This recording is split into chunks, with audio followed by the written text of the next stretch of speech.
नमस्कार मंडळ. आज आपण सार्थ श्रीमद दासबोध दशक चौथे त्यातला समास नवव्याचं वाचन करणार आहोत, ज्याचं शीर्षक आहे आत्मनिवेदन भक्ती. चला तर मग संकीर्तनाने सुरुवात करूया.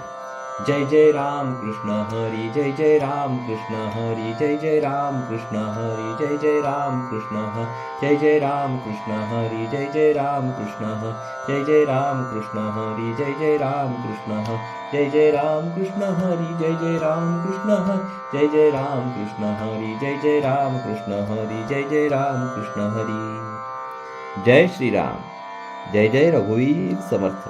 चला तर मग सुरुवात करूया. सार्थ श्रीमद दासबोध दशक चौथे समास नववा आत्मनिवेदन भक्ती. आतापर्यंत भक्तीच्या 8 प्रकारांचे वर्णन झाले. भक्तीचा 9वा प्रकार आत्मनिवेदन होय. या भक्तीचे वर्णन करताना श्री समर्थांनी ज्ञानी भक्ताची भूमिका घेतली आहे. अद्वैत न सोडता भक्ती कशी करावी हे साधन चातुर्य या समासावरून शिकता येईल. वास्तविक भक्ती आणि ज्ञान यांची फारकत करता येत नाही.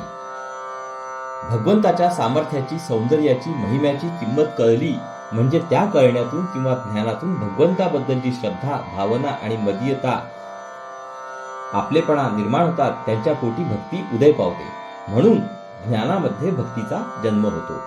त्याचप्रमाणे भगवंताच्या दिव्य, मंगल, मधुर मूर्तीचे, लीलांचे, कथांचे आणि नामांचे श्रवण, कीर्तन, स्मरण करीत गेल्याने मन तदाकार होऊन भगवंताच्या अंतरंगात शिरते. ज्या मानाने मनाच्या तदाकारतेची खोली वाढते, त्या मानाने भगवंताचे अधिक ज्ञान होते. म्हणून भक्ती ही ज्ञानाची जननी आहे. भगवंत परमानंद रूप आहे, रसस्वरूप आहे.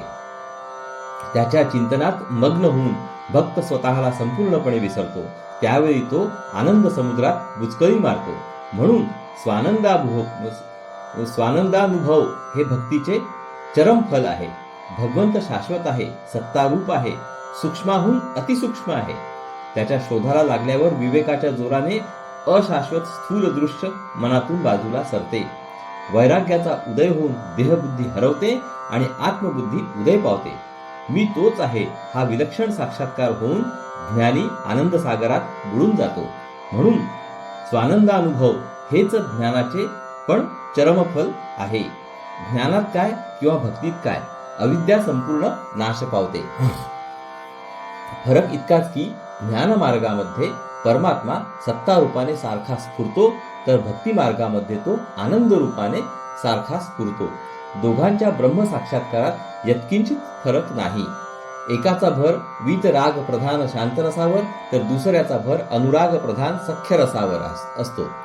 ज्ञान मार्गामध्ये स्वस्वरूपाच्या निरुपम अनंतपणाचे सानंदाश्चर्य वाटते, तर भक्ती मार्गामध्ये त्याच स्वरूपाच्या असीम सौंदर्याचे मनोहर आकर्षण वाटते. दृश्यावर वाया जाणारे प्रेम ज्ञानाने भगवंताकडे वळते व त्याचे रूपांतर होऊन भक्ती उदय पावते. भक्तीने अभिमान क्षीण पावून भगवंताशी तादात्म्य साधते आणि त्याच्या स्वाभाविक परिणाम म्हणून ज्ञानाची झपाट्याने वाढ होते. अखेर दोन्ही एकमेकात मिसळून भक्ती ज्ञानी होतो व ज्ञानी भक्त बनतो. मग मुक्ती निराळी राहिली कोठे?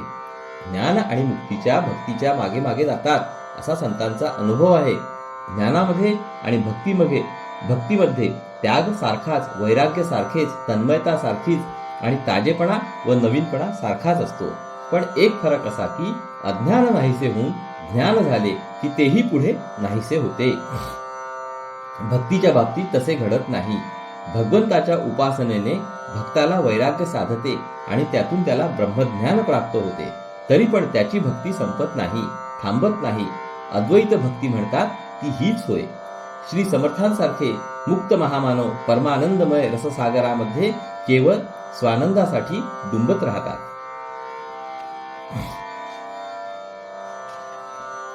चला तर मग आता आपण ओवी वाचन सुरू करूया. दशक चौथा समास नववा आत्मनिवेदन भक्ती.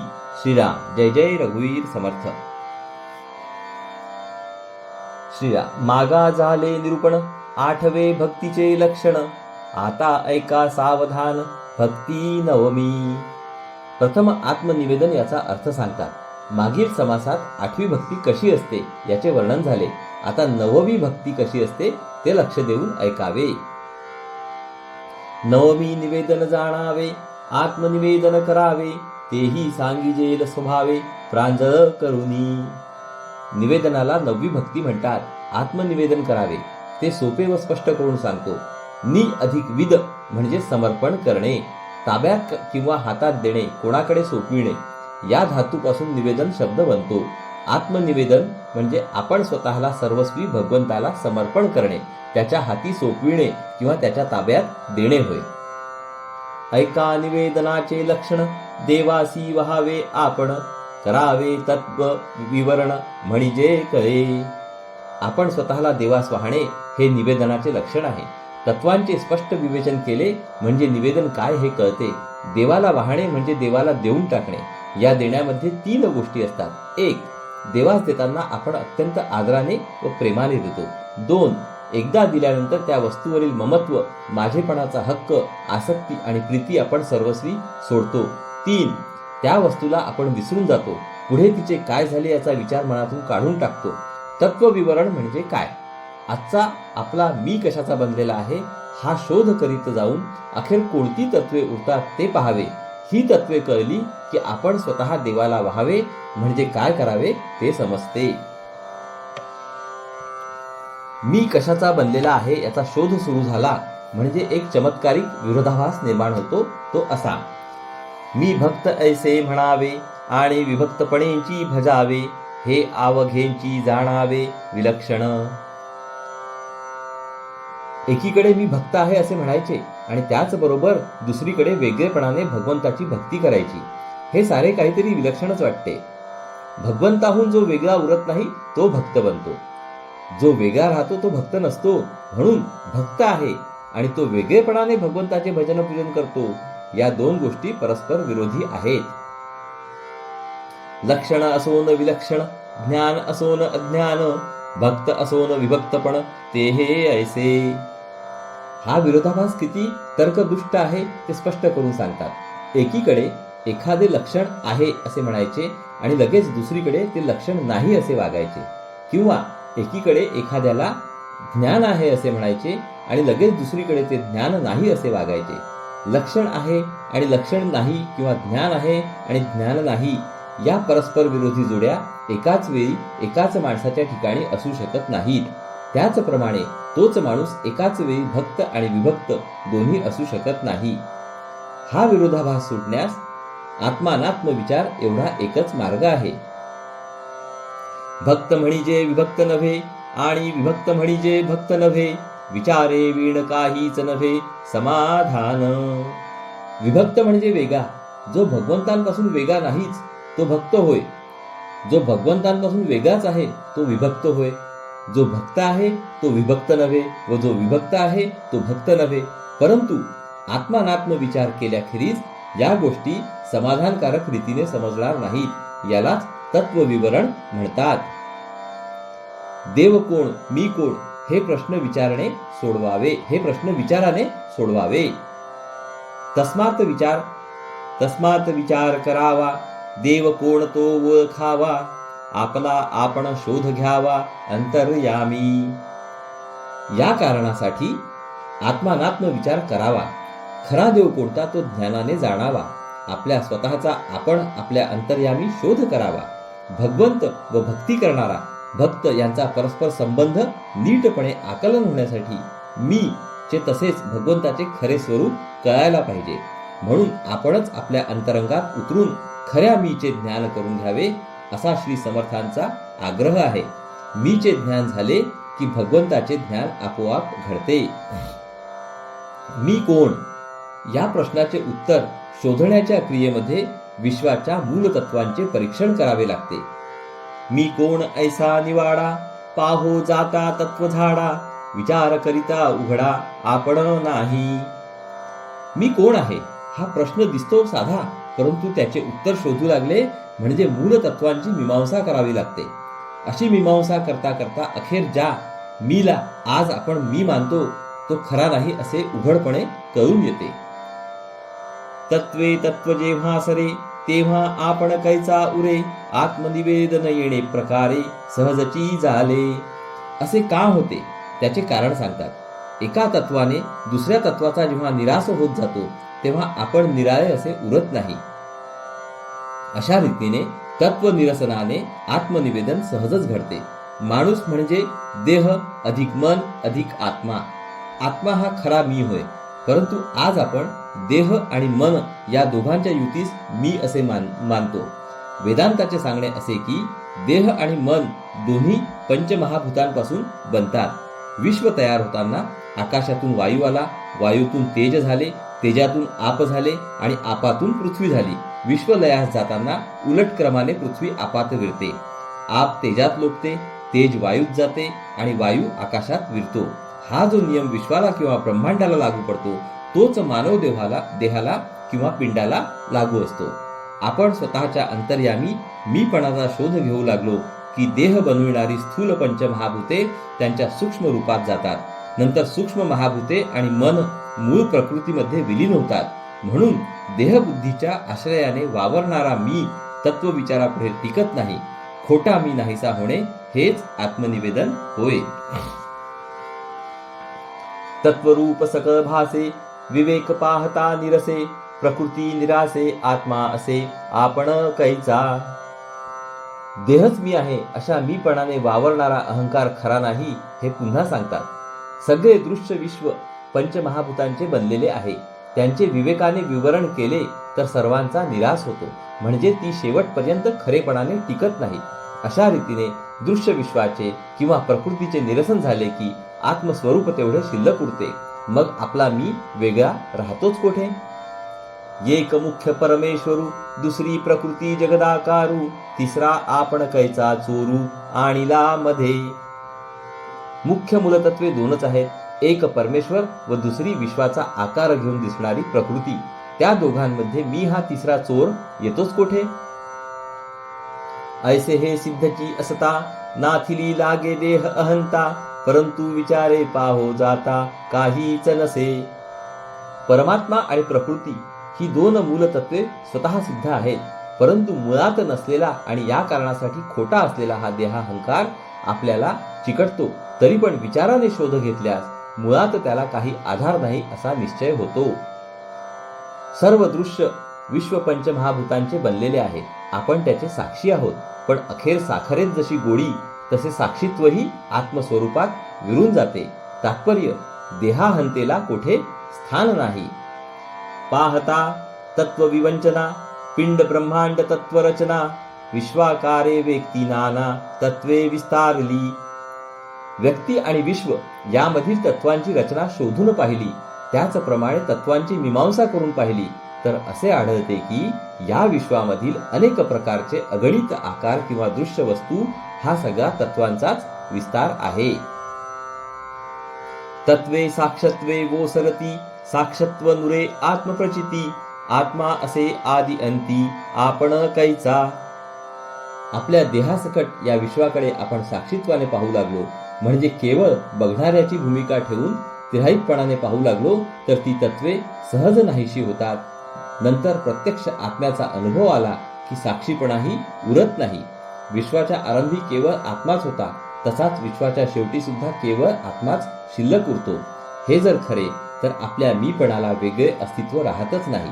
साक्षात्कारी पुरुष असे सांगतात की या विश्वरचनेमध्ये आत्मा आणि अनात्मा अशी दोनच मूलतत्वे भरलेली आहेत. त्यापैकी आत्मतत्व आद्य, निर्गुण, स्वयंप्रकाश, स्वसंवेद्य, शुद्ध, बुद्ध व मुक्त स्वभाव आहे. त्यातूनच निर्माण झालेले अनात्म भूत, सगुण, परप्रकाश, परसंवेद्य, अशुद्ध, अज्ञान आणि परतंत्र आहे. अनात्म संपूर्ण सत्य आहे या भ्रमाने जीव मीपणाने त्यात गुंतून जातो. तेथून बाहेर पडण्यास प्रथम साक्षीत्वाची भूमिका घ्यावयाची असते. त्याने दृश्य खरेपणाने टिकत नाही, असत्यपणाने ते ओसरते. ते ओसरले की साक्षीत्व मूळ आत्मस्वरूपात अंतर्धान पावते. या सगळ्या प्रक्रियेमध्ये आपल्या मीपणाला कोठेही स्थान नाही. ही गोष्ट श्री समर्थांना स्पष्ट करायची आहे, कारण मीपणा विरणे हे आत्मनिवेदनाचे मर्म आहे. आत्मा एक स्वानंद घन, आणि अहमात्मा हे वचन, तरी मग आपण कैचा भिन्न उरला तेथे.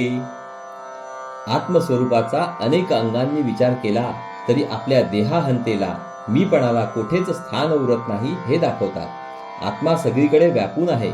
आपल्या आनंदाने तो संपूर्ण भरलेला आहे आणि मीच तो आत्मा आहे असे श्रुती सांगते. म्हणजे खरा मी सगळीकडे व्यापून आहे व स्वानंदाने संपूर्ण भरलेला आहे. हे जर खरे तर मी आणखी कोणी निराळा असू शकत नाही. म्हणून देहाचा अहंकार असत्य आहे. सोहम हंसा हे उत्तर, याचे पहावे अर्थांतर. पाहता आत्मयाचा विचार, आपण कैचा तेथे. को अहम या प्रश्नाचे उत्तर सो अहम हंसाहा मी कोण या प्रश्नाचे उत्तर तो मी व मी तो असे आहे. या उत्तरामध्ये भरून असणारा सगळा अर्थ उकलून पाहावा. आत्म्याच्या विचारात शिरले की मी आणखी कोणी निराळा आहे असे सिद्ध होत नाही. आत्मा निर्गुण निरंजन, तयासी असावे अनन्य. अनन्य म्हणजे नाही अन्य, आपण कैचा तेथे. सो अहम म्हणजे तो आत्मा मी आहे. आत्मा निर्गुण व निरंजन म्हणजे दुसऱ्याच्या पलीकडे व मलरहित आहे. मी तोच असल्याने त्याच्याशी अनन्य आहे. अनन्य म्हणजे मी व तो वेगळे नाही, अगदी एकरूप आहोत. हे जर खरे तर मी कोणी निराळा वेगळा आहे असे कसे म्हणता येईल. म्हणून देहाहंकार मुळी असत्य आहे. माफ करा. आत्मा म्हणजे तो अद्वैत, जेथे नाही द्वैताद्वैत, तेथे मीपणाचा हेत उरेल कैचा. आत्मा अद्वैत आहे. अद्वैत म्हणजे द्वैत नाही ते, ज्यात दुसरेपणा नाही ते. अनात्म्याच्या प्रांतामध्ये जिकडे तिकडे द्वैत, दुसरेपणा, अनेकपणा पसरलेला आहे. मी आणि तू याचे वेगळेपण असल्यावाचून अनात्म्याचे पाऊल हालतच नाही. आत्म्याच्या प्रांतात मी तूच असल्याने तेथे वेगळेपणाला वावच नाही. आपण द्वैताच्या साम्राज्यात आहोत म्हणून आत्म्याला अद्वैत म्हणायचे, कारण तो द्वैताचा स्पर्श होऊ देत नाही. खरे पाहिले तर आत्म्याला द्वैत आणि अद्वैत या दोन्हींचा स्पर्श नाही. असे जर आहे तर आणखी वेगळ्या मीपणाचे कारण असूच शकत नाही. म्हणून देहाहंकार असत्य आहे.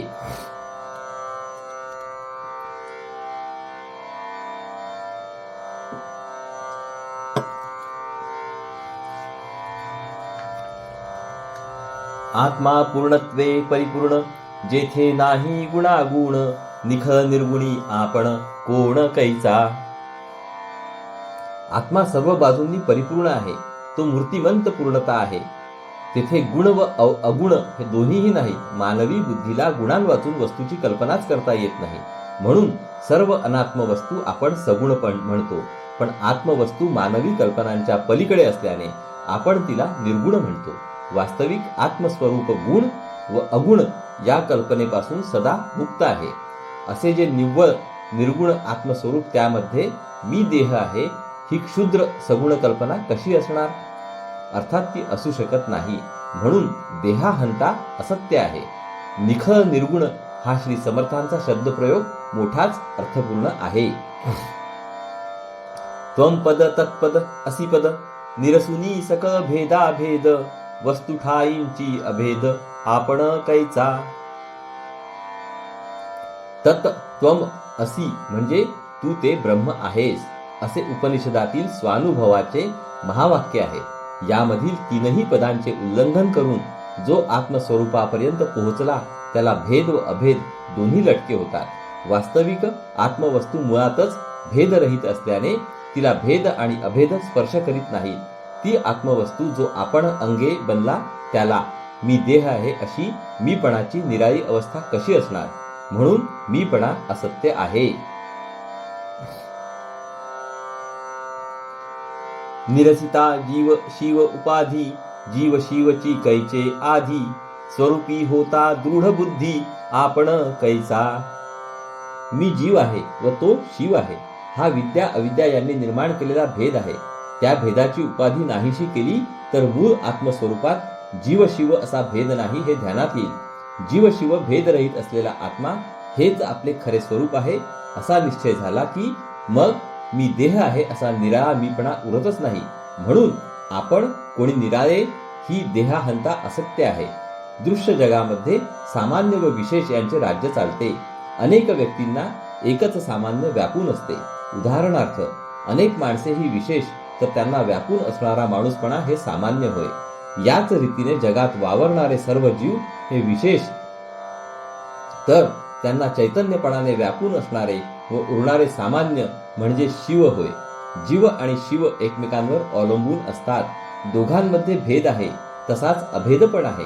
जीवाचा जीवपणा विरला की शिवाचा शिवपणा विरतो.